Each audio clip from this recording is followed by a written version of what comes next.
What's up? What's up, guys? This is the Cash Geeks Network. I'm Dominic, and this is the Cash Geeks Network. Every Tuesday night at 9 p.m. Eastern Time, guys, we bring you the fire, all aspects of real estate and real estate investing, including retail real estate, wholesaling, flipping, in all realms. We're bringing you major players that are in the local market and all across the nation. Guys, tonight we have Anthony Guana and Daniel Martinez with Hive Mind CRM. Bring them in, Warren. Let's just go to work. Guys, are you guys ready to just go to work and just give these guys the value? Let's do it. Always. Awesome, man. Listen, guys, I've been following you guys for a short while here. And like you guys mentioned, and we spoke a little bit before the show, that you guys are really, really active. You're making a lot of noise. You said that you're small. I don't think you guys are small. You guys are making a lot of noise, especially in the land realm. So, what is it that you guys are doing right now that's like so different than the rest of everyone that's in real estate investing out there? I can go ahead, Daniel. Go ahead, Anthony. You got this. This is your question. You know this. Come on. I was going to say, for one, I think the main thing that we're doing is we're specifically focusing on land, right? So if you take land as a niche, a lot of companies are going after infill lots, like working inside the city and selling to builders. One thing we've done to differentiate ourselves is we're going after farm and ranch. So we're doing the same thing everybody's doing, sub-2, creative finance, all the good strategies, the BRRRR, all that. But we are doing farm and ranch properties. So we like to look at stuff that's like between 100 and 10,000 acres. So I think that's one differentiator. And then second is we're not competing with anybody. A lot of people are very secretive. They are kind of like harnessing their information, keeping it private to themselves, and then killing it in our own little, space. And we're just helping everybody, telling everybody what we're doing. We're completely transparent. I've never seen anybody do that, except you guys are JVing with everybody and working with a lot of people. But yeah, that's kind of, I think the two biggest differentiators is that we're just letting our secrets out. We don't have a very high paywall, and we're going after a specific product that not a lot of people are focused on. Okay. Well, you definitely went from 0 to 100 really quick with that end. So let's if it's okay with you guys, let's just bring it back a little bit and let's just start really, really simply. You talked about infill lots and you went all the way to farm and ranch. It sounds like you went from something that's just like 2,000 to 4,000 square feet to something that's several hundreds of acres. So what is an infill lot? Okay, so an infill lot is if you're driving down the road, you see a house, and then you'll see a flat land. It's just like the grass. Sometimes it's cut, sometimes it's not. And then you'll see another house. So that lot that's there, that bare lot where there's no home, is referred to as an infill lot. So it's usually a residential lot inside of a neighborhood. Okay, so you might be driving down a city street. You might have 4 houses in a row, and then you have an empty space where either a house used to be or they never built the house or whatever the case may be. That, and then another 4 houses until you reach the next city corner. So that empty space, you're considering an infill lot. Yep, that's it. Yeah, the builder forgot to make one there. You know what? It's funny because there's several times, because we're real estate wholesalers, right? I think last year we did about 308 transactions. So we had a really, really great year. The best year the best year that we've ever had. And we've had probably at least 3 or 4 scenarios where we're committing to a transaction because we're virtual, right? We do everything over the phone, electronic DocuSign signature, right?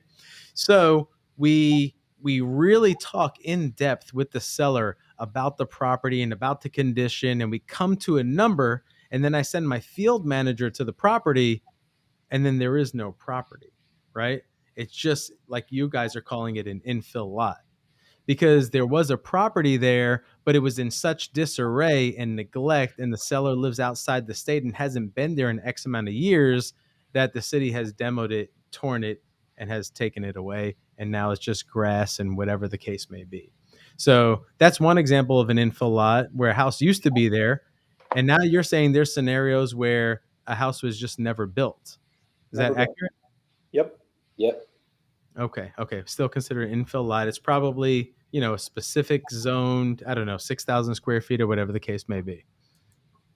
It's usually within the city parameters that it usually qualifies as an infill lot. So you have infill lots with city parameters. You kind of got rural vacant, and then you got vacant land. Gotcha. kind of stretches Gotcha. out through the city. And So you populates. guys, you talked about farm and ranch. Is that like the most extreme, like this big hunk of agricultural land? Yeah, so it's like the 180 of an infill lot, which we don't do any of. You were asking like right now, like what size lot is that? Like I have no clue because we've never looked at them or never ever gone after Oh, I them. gotcha. Yep, yep. Yeah. So so my model is if I'm gonna run a campaign, you have that like outer circle of the city, and all the activity is happening inside of this circle, right? So in Right. my campaign, I completely crop out that whole circle, and I'm not doing anything in the city, and I'm taking the outskirts, everything in the outskirts. And a small property for us is like 10 acres, and we try to like shoot up to like 10,000 acres plus is what we're after. Gotcha. Gotcha. So if that's the case, and you guys are playing in a realm where not lots of investors are playing, does that limit your exit strategy? No. Tremendously. Tremendous. Little bit. Okay. Yeah, because if a lot of the builders in the city, there are a lot of investors that are looking for, to build a house. And so they got to say like, I want this infill lot to be 10 or 20% of what the houses I'm going to build are going to sell for. So if you're going to build $1 million home, I need to pick up this lot for 100 grand and a max of 200, right? And then the other strategy is if you're in the city and you're trying to sell like a 10 or 20 acre development lot, it's going to be somebody who wants to build a neighborhood like your Leonard Homes and these big national builders that want to pick up 10 or 20 or 100 acres and throw a bunch of houses on. Mm-hmm. So by the time you're a little bit too far out in the country, they're not as interested because there's no sewer. You have a lot of other challenges where a lot of your traditional home builders and developers don't want to look at. So Mm-hmm. so now we start to get down to a very, very specific type of buyer. Okay. Okay. So you guys are those guys, right? You guys are the guys that are a little bit outside of where people are comfortable. Is that correct, or am I wrong? Yes. Yeah. Yeah. Okay. So where everybody else, where the comfort zone drops by 99%, that's where we love it. That's like the only thing that we're interested in. Okay. So let me ask a different kind of question. If that's what you guys love and that's the area you guys are playing in, what is your success rate of acquisitions versus dispositions? Man, I want to say we're like at 100%.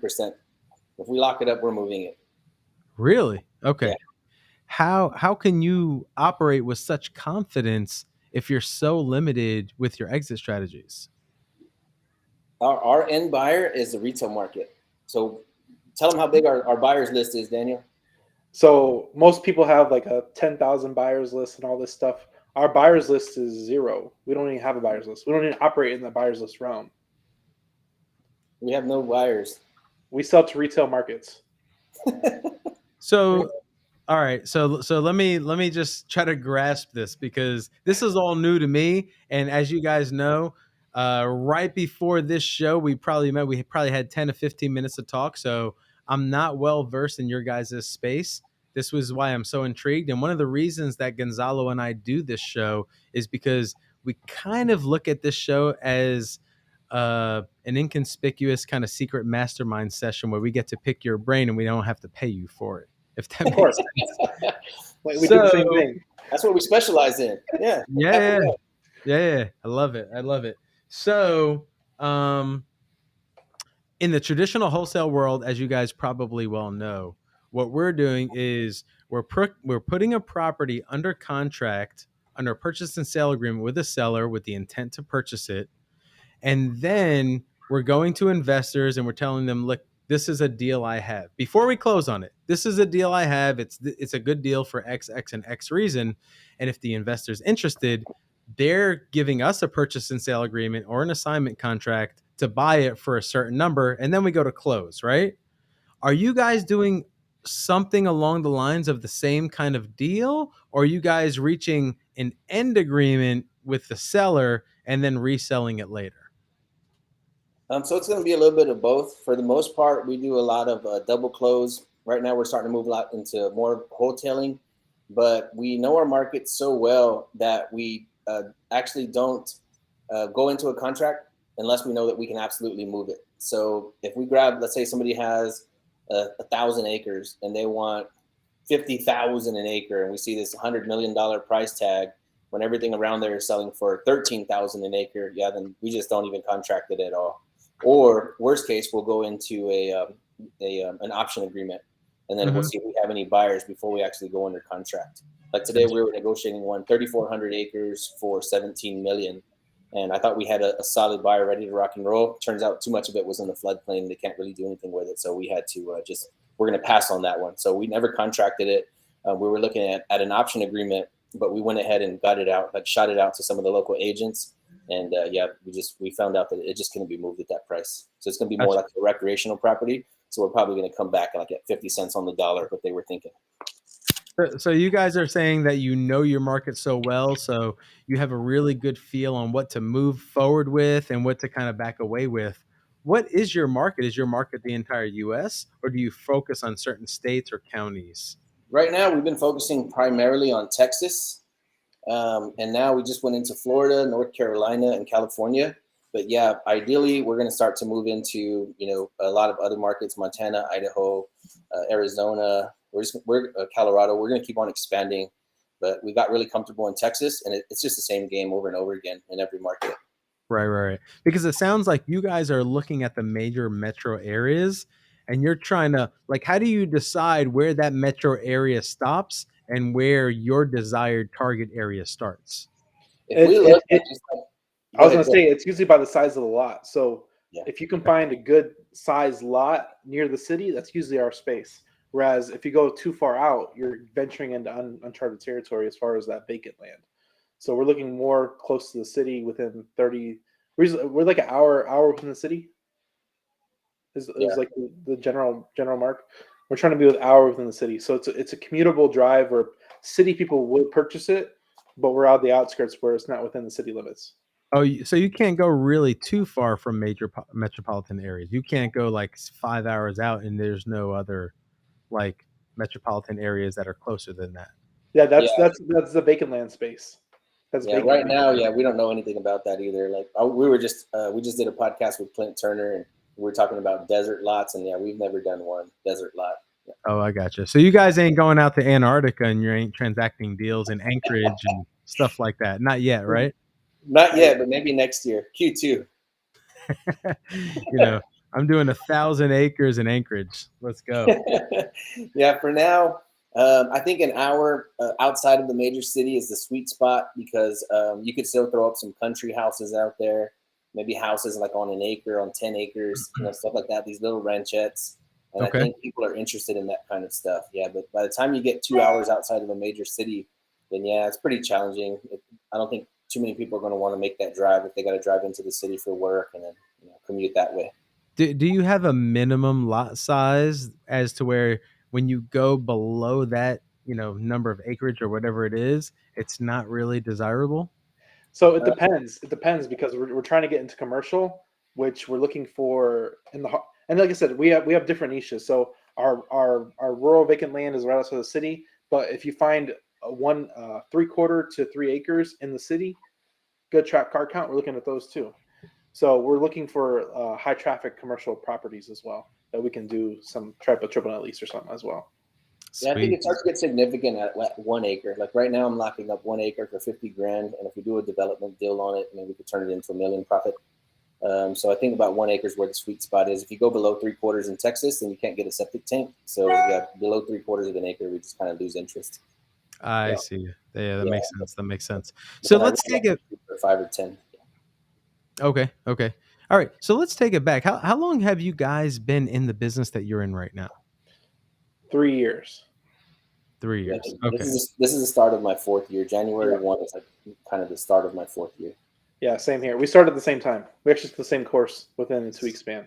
Sweet. The Sweet. same guru course. Okay. That's how we Okay. met. Yeah. So let's go back to the very beginning. How did you guys even get into real estate wholesaling? Did you do what a lot of us, including my company, is doing? Is you're just getting into single family wholesale, like contract flips, or like how did you get into real estate? Land. Land. It was all land. We started with land and we've been in land ever since. Um, my first deal was an infill lot in Florida. I was living in Georgia at the time. Somebody was dumping on our property, so she was getting fined by the city. So that was her pain point is the city fines.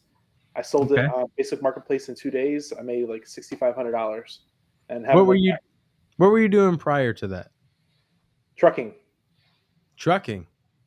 Yeah, I'm a truck driver, ex truck driver. I'm retired. I Okay. was gonna say not Okay. anymore.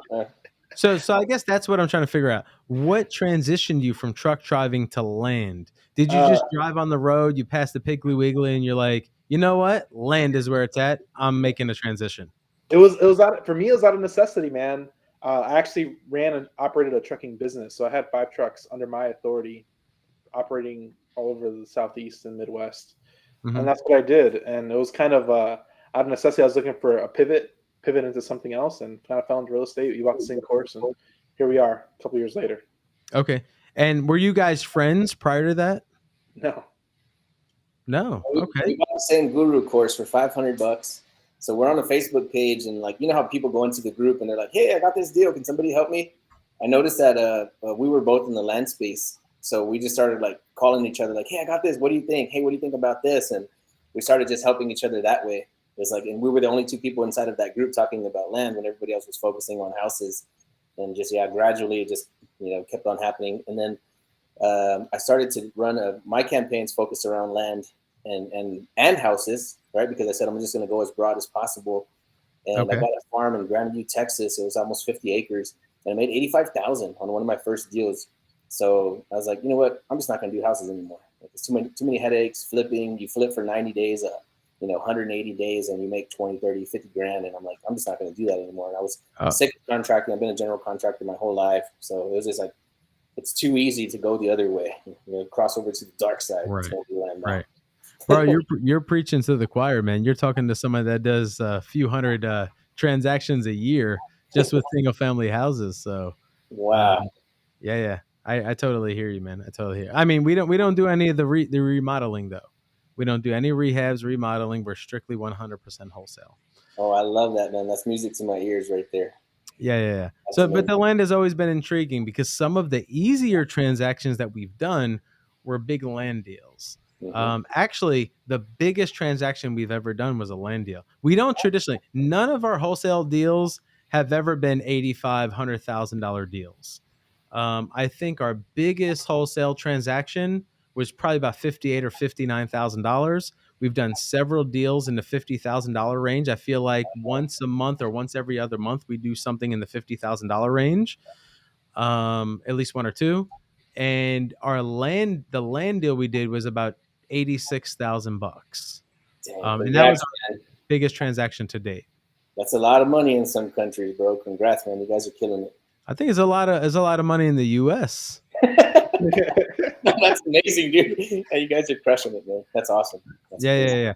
So, well, I admire you guys, man. I mean, because you're talking about $85,000 deals plus like it's every other deal. So I want to be you when I grow up. No, they're few and far between, man. Honestly, like everything else, and I think it's where your targets are. First, we're like, we'll take anything. Then we started focusing on deals where we could make at least 20 profit. Then we started focusing on deals where we can make at least 100 profit. And now we're trying to dial it up right now to deals where we can make $1 million profit. So yeah, Sweet. we're beginners, man. We're just learning right now. We're bumping our head on things as we go. Looking back now, looking at the amount of money that we've passed up on because we didn't know any better. Right. Hopefully we can start to move forward and looking where you are, right? Because even us, we've been very low volume. We've been like 10, 12 deals a year for the last several years. And, now we're starting to be able to do that in a month. So yeah, we're still learning like everybody else, man. It sounds good on paper, but we're still in our infancy, I think. And now we're going to start to dial it up to get us to a better place. Oh, that's awesome. That's awesome. I mean, I think the exciting thing is you guys are playing in a spectrum where not a lot of people are playing in, right? And Yeah. land does make a little bit of noise, but they're frightened of it, right? It's it's the unknown. They don't know how to measure it. They don't know how to comp it. Can you even comp it? You know what I mean? Like the single family realm is well defined. You can look at similar square footage, you can look at beds, baths, size of the lots, especially in major cities. You can define it one property next to the other, next to the other. Is it within 10 years of the property that I'm comping it against, et cetera, right? So you can very closely define like what this property's worth should be at ARV, right? Land, it's undefined, right? It's undefined. I So, mean, there's a way to measure it, right? But not a lot of people play there, so it's not discussed, and that's why it's really, really exciting. That's why my hat goes off to you guys, because you guys know a lot of what a lot of other people don't know, right? so I'm gonna drop a nugget on you. So just like you said, houses, you know the verifiable value by that, and that's what you determine the value. The beauty of land, it doesn't have that, so you can create your own value. So the beauty about land is the reason why we do bigger spreads is because we create value. We the properties me and Anthony work, we're creating comps Okay.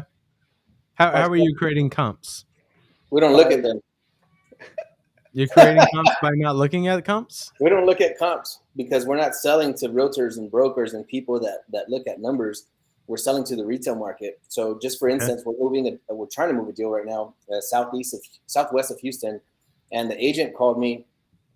We were trying to market it for 10.5, and he's like, "Hey, we'll offer 9.1." I was like, "Dude, don't waste our time." He's like, "Well, do you even want me to write it up?" I'm like, "Don't even write it up, right?" And I told him, I said, "Just come with a full price offer, or don't even call us back, or just let us know." And he's like, "You realize if you sell this property for 9.1, you're going to be the highest sold property in that area, like in the last 10 years." And I'm like, "Yep." And he was like, "Well, can you give me something so I can take back to my buyer and let him know why this property is so much more?" Nope. We just do this for a long time, and we know what we're doing, and that's the price. So if you want to put in a full price offer, let us know. If not, we appreciate you coming out and taking a look at it. That's it. Gotcha. And you're in the middle of that transaction right now. Yeah. Yeah. Okay. Yeah. Just saying, hey, we know we're making new comps everywhere we go. We apologize. We don't look at that stuff. Okay. So you have a lot of viewers right now that are salivating because you guys say, I don't run comps. You know what you're doing. How does that help everyone that's watching? You want to go, Dan, or want me to go? So we look at what people are willing to pay us. So we look at exit strategies differently. So we Okay. create our own value. When we negotiate with sellers, we usually ask them what price they want to sell it to us, and then we just say yes because we create our value on the back end. So we're willing to. The problem with land is it doesn't cash flow. It's a burden. They got to pay taxes, and they've usually passed it down, so there's no attachment to it. So with us, we're like, hey, we'll give you what you want, but you got to give us what we want. We go the sub two route. We create a win-win scenario.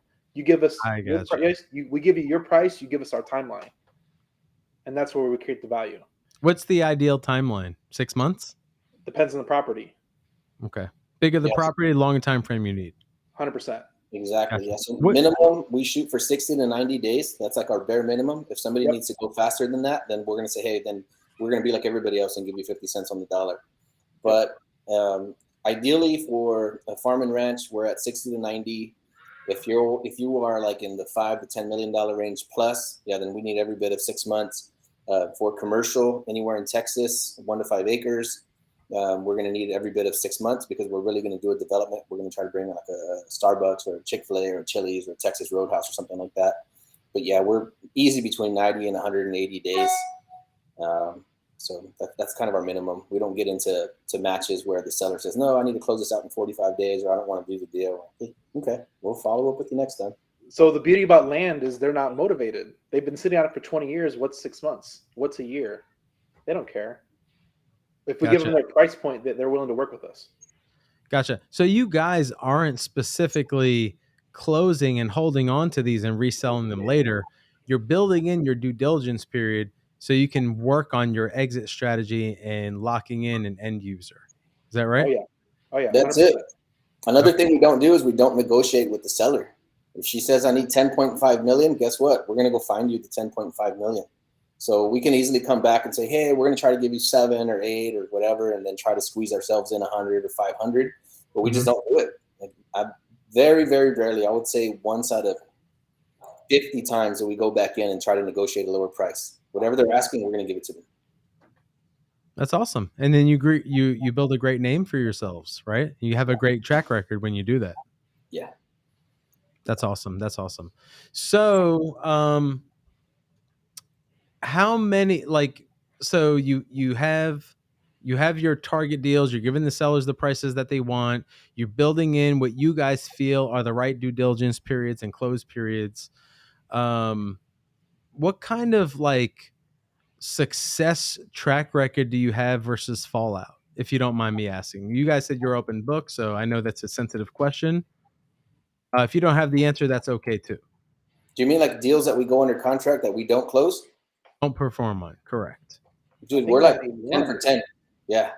We don't contract unless we know we can move it. And if we're not comfortable contracting it or we don't think we can move it at price, then we'll do an option agreement, because we'll straight up tell the seller, like, you know what? You want way too much. I don't think we can perform at that price, but I'm going to go ahead. If you sign this, I can get this in front of some other people and see if they can do it. Gotcha. And then if we had to, we'll come back in and say, hey, we tried it. Yeah, but we don't contract anything we can't move.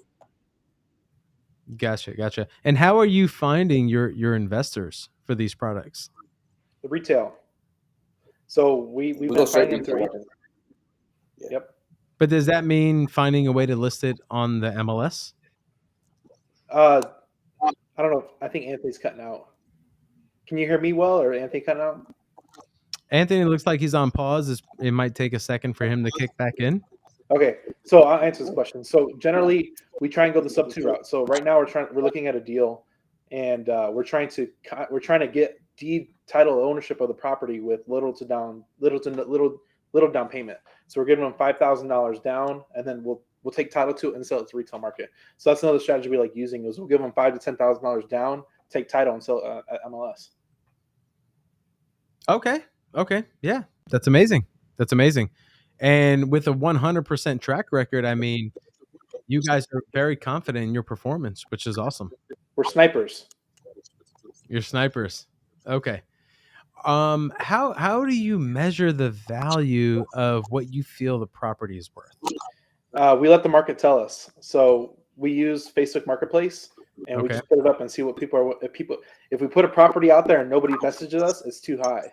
So that's what tells us our gauge of what people are willing to buy it for. And then the thing is with land is we're willing to be the bank. So we can, like I said, we kind of create our own comps by being the bank. So let's say you have a $50,000 property, you ask for, you get it for $25,000. You can go out to the retail market and say, I'll take $25,000 down, I'll sell it to you for $60,000.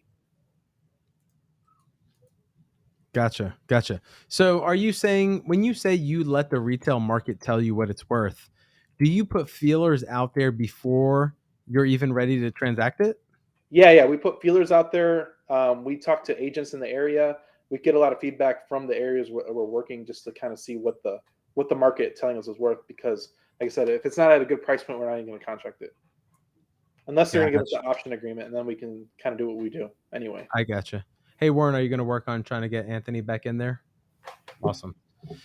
Yeah. So have you guys ever tried to transact any other types of real estate? Multifamily, single family, anything along those lines? We do, like I said, if we get opportunity, we're not gonna say no to it. So we've done flips, mobile homes. Anthony's a general contractor. We flip land, we flipped a house, we've taken houses sub 2. We still do all that stuff, but our main focus is land. Well, we're not gonna say no to a deal just because it's a house. Gotcha. And can you tell me, with regards to doing land transactions, it sounds like you guys are starting to be really well versed in the type of land that you know you can perform on, but you also know about the type of land that you really have no experience with. I think Anthony talked about, I don't remember if it was on this podcast or right before we started filming, the desert land and, other types of land or whatever. Where does your well versed experience end, and then the unexplored realm begin?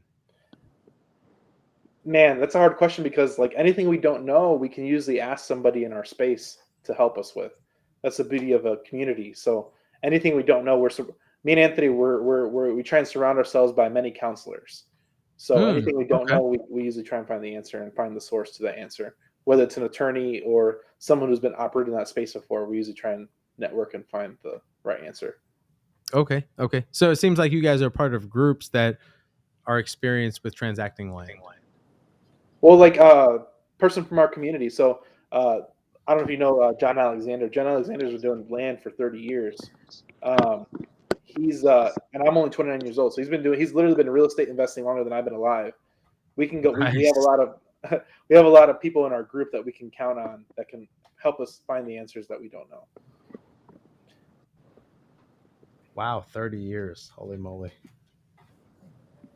Yeah. I mean, I'm 43 years old, but I mean, he started land transactions when I was 13. That's incredible. Holy moly.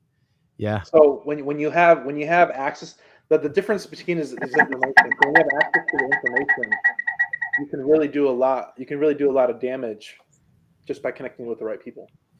What's the largest piece of land that you guys have transacted?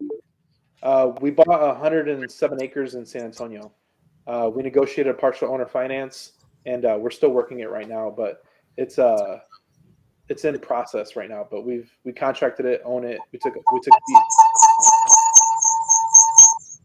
We took deed and title to it, and we're still finishing off the final parcels. Oh, hell yeah. That's going to be a monster deal, huh? Yeah, we're looking to make $500,000 plus. Hell yeah. Hell yeah. Do I get 50% because we spoke about it on this podcast, or is that not how it works? No.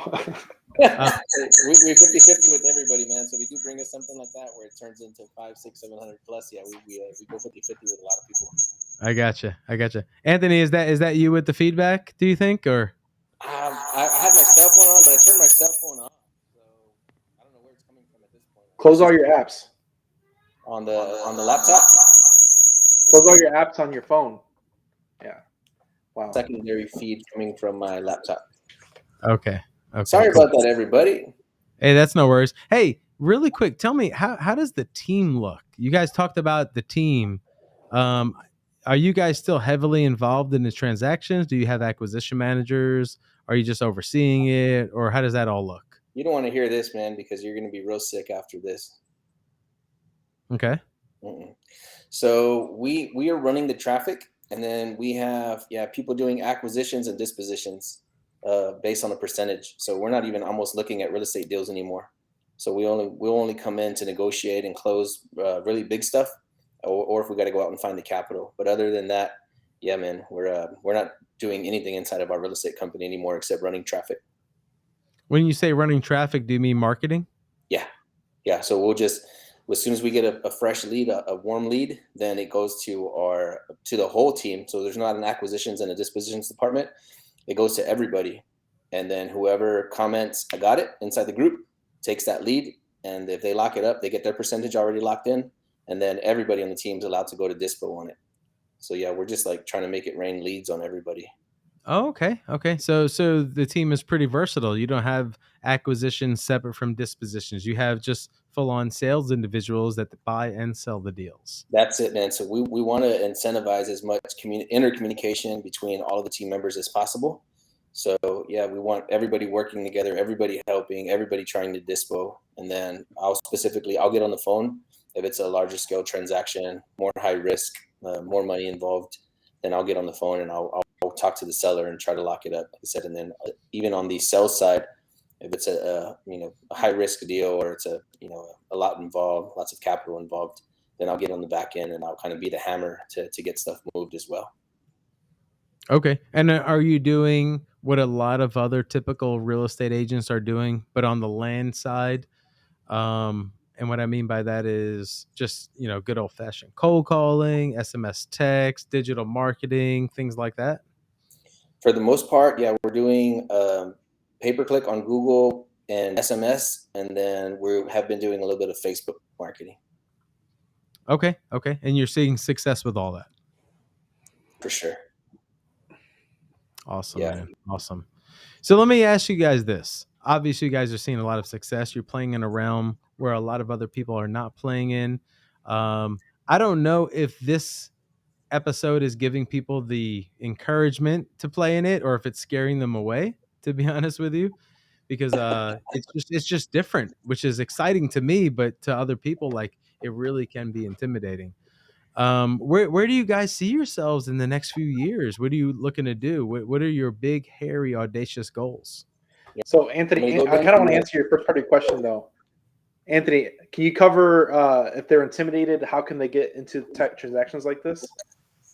Man, the easiest thing in the world, the whole entire business model is like if you will be the robot to do some of the front end marketing, then we'll come in on the back end and help you lock it up, close it, sell it, everything. You literally have to do nothing except bring us a hot lead where the people know that they want to sell to an investor. I don't care what size deal it is. Well, does it matter where it is in the nation? We prefer Texas, within an hour of any major city. But like I said, now we're taking the same business model. We're expanding into Florida, North Carolina right now, and all of the coast in California. But ideally, big audacious goals. Yeah, we want to be in every state where it makes sense. Awesome. So for Awesome. now, yeah, if you bring me something in Delaware, I'll give it a stab. But yeah, if somebody really wants to work with us, yeah, if you work in the markets that we're working in, that's where our investors are willing to place hundreds of millions of dollars in capital. Awesome, man. Yeah. Honestly speaking, I have a 55-acre deal right now in Winston-Salem, North Carolina. So we might have to talk after this. Love to get the details on that, man. Yeah. We're definitely like I said, for me, if it works in Texas, it has to work everywhere. But like everybody else, we're trying to step outside of our comfort zone, and we might, like we said, we don't have a buyer's list, but we have a handful of people that we can dial up if the retail market's not responding and we know it's a great deal. But a lot of these guys, if they put in $50 million, they want to take out like 2x, 2.5x. So we don't like just blast every deal to them. We just bring them in when it's a specific. So if you showed us 55 acres in North Carolina, our Texas buyers might shoot it down, but that doesn't mean that we can't pull a list of 100,000 real estate agents and then blast it to them. But as far as like big audacious goals, man, we want people to build teams. So we've focused specifically on a network. We want people to connect with us, and we want to teach them exactly what we're doing, how we're marketing, the types of properties that we're going after. Then once we have hundreds of thousands of people doing this type of marketing, going after these types of properties, we also want to help them dispo. And then we actually set up our payment structure so that it's tiered, right? Like a network marketing program, like of olden days, so that when you're eventually going to get paid a percentage of all of the deals happening inside of your organization. So our main thing is like, we just need the human capital. We'll push the traffic. We'll find the money. We'll help you move the deals and everything. We just need more and more people to come in, see what we're doing, and then help us kind of build this thing out so that we can penetrate all markets. Gotcha. So it sounds like you guys have your biggest influence in Texas, and some of the other markets are a little bit newer, but you have confidence that you're going to perform well there. Like you said, if it works in Texas, it's going to work well in other markets. 100% chance, man. Yeah. Like I would say we're going to be in all 50 states, but I know maybe like one or two states just might be like some weird one-off state where there's no development happening. So yeah, if we're in 40 or 45 states, boohoo, we'll do our best. Sounds like the states you're going to have trouble in might be New York and in California, huh? Yeah. I don't know, man. My heart told me to go after California. I heard of a guy that did like a $600,000 wholesale fee in LA. So I'm like, you know what? I want to try that. I feel like even a small deal in LA or a small deal along the coast of California is going to be a good size deal, like a big deal in Texas. Gotcha. Yeah. Are you guys, and I know it's different when you're working with a little bit bigger numbers, but are you guys getting your spreads via assignment fees? No, man, we do a lot of double closing because our numbers are very offensive. Okay. Yeah. And what kind of costs are that costing you? For double closing? Yeah. I don't know if I should say this on a public forum, but a lot of the title companies that we work with, they want to help us do these types of deals. So we bring in transactional funding when it's absolutely necessary. But, okay. If we don't have to, we won't. Gotcha. So let's go a little bit in on your guys' side of things, right? Because a lot of people that watch this, whether they're watching it live or after the fact, they come across deals that they don't know what to do with it, but it might work for you guys, right? And you guys can help them exit those deals. You guys talked to me about HiveMind and HiveMind CRM.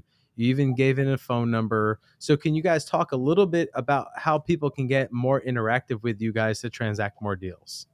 Yeah. So our whole business of HiveMind is to help people automate and accelerate their businesses. We started February of last year. We're not even a year into it, and we had 4 people have 6-figure months. We'll probably make a millionaire this year using our product and service, and Mhm. we're just trying to help you make more money. If you can align with that, I mean, come check us out. If not, oh well. We have a free Facebook group. You can text us at 210-972-1842. We offer how to make six figures on one land deal. Just text the keyword HIVE, Hive. But we really try and provide a lot of value, and it's an exchange. So if we provide value to you, you provide value to us. It's an exchange. We don't have to take money up front. It doesn't really matter. Our most expensive product is the $199. If that's offensive to you, I'm sorry, but we really try and keep everything at a low tier point, and we're really trying to share as much information and knowledge as possible. Yeah, with Cool. that being said, yeah, we don't have any kind of paywall. So we have 3 weekly calls, Monday at 5 p.m. Central Time, Thursday at 7 p.m. Central Time. They're on Zoom at thehiveislive.com, and anybody's welcome to join. So there's no paywall there. You don't have to subscribe or buy anything. We invite the public. And like Coach Sean Simmons, shout out to Sean Simmons. He's the Triforce in the Hive Mind. He's one of the owners. He said to check us out on Hive Mind CRM at facebook.com, and that's a free group. Anybody can come in, whether you are a paid subscriber or not. We help everybody. So you bring us a deal, and we will see if we can help you either move it, lock it up, or find the capital to get it done. And the beauty about it is it's not even us in most cases. It's usually our community. So our community helps out other people in the community where there's been transactions happening behind us, and we don't even hear about it till later on. And it's just our community assisting the community.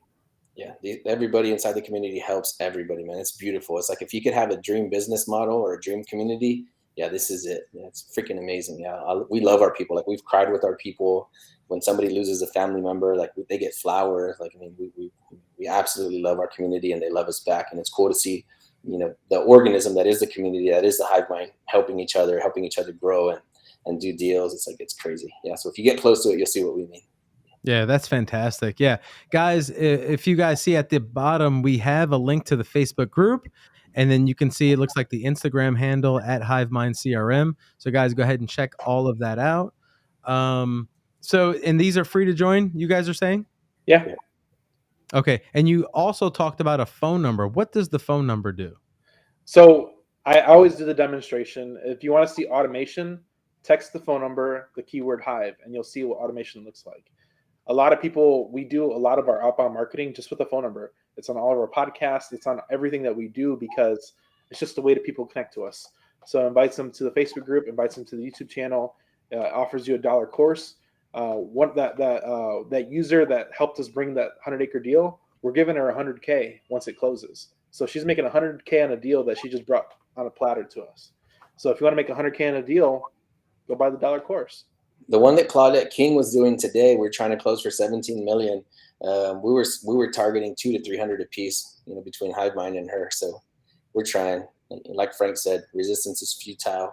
Our goal is to make everybody around us mega wealthy. That's the goal, and then we'll figure out what to do from here forward. That's amazing, guys.